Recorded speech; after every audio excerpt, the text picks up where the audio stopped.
हर दिन सुबह उठने से लेकर रात को सोने तक हम न जाने कितने शब्द पढ़ते हैं, राइट? व्हाट्सएप पर मैसेज टाइप करने से लेकर खबरें पढ़ने तक।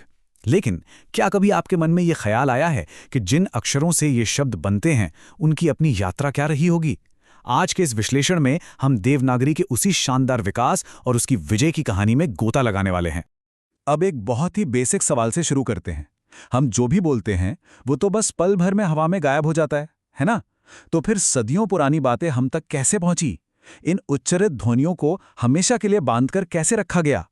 इसका जवाब मानव इतिहास के सबसे बड़े आविष्कारों में से एक में छुपा है। इस चर्चा में हम इन 5 मुख्य बिंदुओं पर बात करेंगे। लिपि क्या है, देवनागरी का प्राचीन इतिहास, इसका वैज्ञानिक पहलू, मानकीकरण की जरूरत और आज के डिजिटल युग में इसका रोल। तो चलिए सीधे शुरू करते हैं। सबसे पहले बात करते हैं हमारे पहले पॉइंट की, लिपि यानी भाषा का विजुअल फॉर्म। देखिए, इंसान की याददाश्त की एक लिमिट है, हम सब कुछ याद नहीं रख सकते। तो लिपि ने इस सबसे बड़ी प्रॉब्लम को सॉल्व कर दिया। ये हमारी बोली गई आवाज़ों का एक तरह से विजुअल एंकर है, मतलब आवाज़ को एक परमानेंट आकार दे देना ताकि वो हमेशा के लिए सुरक्षित हो जाए। अब ये बहुत इंटरेस्टिंग है। दुनिया भर में लिपियों को मुख्य रूप से 3 हिस्सों में बांटा गया है। पहला है लोगोग्राफिक, जैसे चीनी भाषा, जहां पूरे के पूरे शब्द के लिए एक पिक्चर या चित्र होता है। दूसरा है फोनेटिक, जैसे अंग्रेजी की रोमन लिपि, जहां स्वर और व्यंजन अलग अलग लिखे जाते हैं। और तीसरी कैटेगरी है सिलेबिक, यही हमारी देवनागरी आती है, जहां व्यंजन और स्वर मिलकर एक ही यूनिट बन जाते हैं, एकदम स्ट्रक्चर्ड और परफेक्ट। तो अब आगे बढ़ते हैं दूसरे पॉइंट पर, देवनागरी की वो प्राचीन जड़ें जहां से सब शुरू हुआ। जाहिर है कोई भी लिपि रातों रात तो बन नहीं जाती। इसकी कहानी बहुत पुरानी है।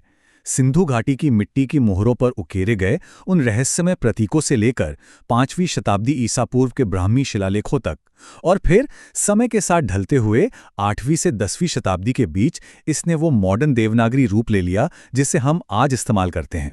अगर हम इस विकास का विजुअल प्रूफ देखें तो ये कमाल का है। यहां ध्यान दीजिए कैसे ये प्राचीन ब्राह्मी के नंबर सदियों के साथ धीरे धीरे बदलते गए और बिल्कुल उन देवनागरी अंकों में बदल गए जिन्हें आज पहचानते हैं। भाषा कैसे खुद को इवॉल्व करती है, ये उसका जीता जागता सबूत है। और यही एवोल्यूशन हमें इस चर्चा के सबसे दिलचस्प हिस्से तक लाता है, हमारा तीसरा पॉइंट, देवनागरी एक वैज्ञानिक लिपि कैसे है। अब इसे एक बहुत ही आम उदाहरण से समझते हैं। अंग्रेजी को ही ले लीजिए। सी अक्षर कैट में क बन जाता है और सेल में स। कोई फिक्स रूल नहीं है, लेकिन देवनागरी ये एकदम अलग है। इसमें एक सिंबल का मतलब सिर्फ एक ही साउंड है, कोई कंफ्यूजन नहीं, बिल्कुल जीरो एम्बिग्यूटी। अब इस नंबर पे गौर कीजिए, 33। ये कोई रैंडम नंबर नहीं है, ये इस लिपि का बेस है। देवनागरी में बिल्कुल 33 व्यंजनों को इतनी साइंटिफिक तरीके से कैटेगराइज किया गया है और साथ ही स्वरों के लिए अलग से मात्राएं फिक्स की गई हैं कि ये सच में भाषा विज्ञान का एक मास्टरपीस लगता है। और इसी वजह से ये कोड बिल्कुल सटीक बैठता है कि देवनागरी दुनिया की उन लिपियों में से है जहां जो बोला जाता है बस वहीं लिखा और पढ़ा जाता है।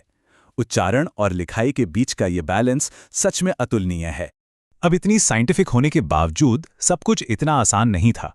तो चलिए चौथे पॉइंट पर चलते हैं, मानकीकरण या स्टैंडर्डाइजेशन की जरूरत क्यों पड़ी। एक पल के लिए उस दौर को इमेजिन कीजिए जब प्रिंटिंग प्रेस नए नए आ रहे थे। हालत ये थी कि एक ही शब्द को अलग अलग जगहों पर अलग अलग तरीकों से लिखा और छापा जा रहा था। मान लीजिए शक्ति लिखना है तो हर कोई अपने स्टाइल में लिख रहा है। आप समझ सकते हैं कि इससे पब्लिशिंग और एजुकेशन में कितनी बड़ी अफरा तफरी मच गई होगी।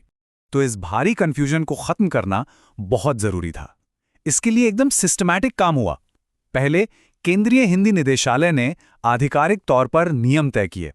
फिर जब कंप्यूटर आने शुरू हुए तो 1988 में एस्की स्टैंडर्ड लाया गया और फाइनली ग्लोबल यूनिकोड स्टैंडर्ड अपनाया गया ताकि दुनिया का हर कंप्यूटर इसे समझ सके। और यही स्टैंडर्डाइजेशन हमें हमारे आखिरी पॉइंट पे ले आता है, डिजिटल युग में देवनागरी, मतलब आज का समय। यूनिकोड सच में एक गेम चेंजर साबित हुआ। इसी वजह से आज हम और आप अपने स्मार्टफोन्स और लैपटॉप पर इतनी आसानी से टाइप कर पाते हैं। इंटरनेट हो, ई बुक्स हो या फिर इनस्क्रिप्ट कीबोर्ड्स, हर जगह अक्षर बिल्कुल परफेक्ट और एक जैसे दिखते हैं। और सबसे बड़ी बात, हमारी इतनी विशाल सांस्कृतिक विरासत आज डिजिटल फॉर्म में हमेशा के लिए सुरक्षित हो गई है। तो कुल मिलाकर बात यह है कि सिंधु घाटी की मिट्टी की मोहरों से लेकर आज हमारी जेब में रखे इन स्मार्ट स्क्रीन्स तक इस लिपि का सफ़र सच में अद्भुत रहा है। पर अब सवाल ये है कि खुद को लगातार अपडेट करने वाली इस शानदार वैज्ञानिक लिपि की अगली मंजिल क्या होगी? ये तकनीक के भविष्य में और क्या-क्या नए रूप लेगी? सोचिएगा ज़रूर। इस विश्लेषण में हमारे साथ जुड़ने के लिए आपका बहुत बहुत धन्यवाद।